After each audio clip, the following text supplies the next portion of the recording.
Isang pinagpalang araw sa inyong lahat. Tayo po'y magninilay sa salita ng Diyos, ang pinagmumulan ng awa at tawad ng ating buhay, ang salitawa. Marami na pong ginawang milagro ang ating Panginoong Hesukristo.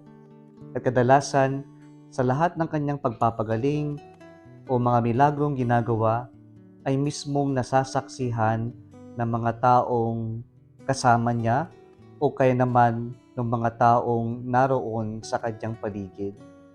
Subalit kakaiba ang pagpapagaling na ginawa ni Jesus ngayon. He was a mile or so many miles away from the person who was sick. At ang may sakit ay anak ng isang opisyal na may mataas na katungkulan na siyang nagsumamo na lumapit kay Jesus na kanyang puntahan ng kanyang anak. Ito ay sa ating palagay isang Hudyo at hindi ito yung centurion o yung royal official doon sa mga synoptic gospels na hindi pinuntahan ni Jesus sapagkat alam niya at nung sinabi niya na hindi siya nararapat na magpunta sa kanyang tahanan sapagkat isa siyang hintil. Pero alam natin dahil nasa Capernaum, itong royal official ay isa itong Hudyo. Pero bakit kaya hindi na pinuntahan ni Jesus ang kanyang anak na may sakit? Probably, na-disappoint si Jesus sa kawalan ng pananampalataya ng mga taong naroon na paulit-ulit na humihingi ng tanda o signs. Pero ang mas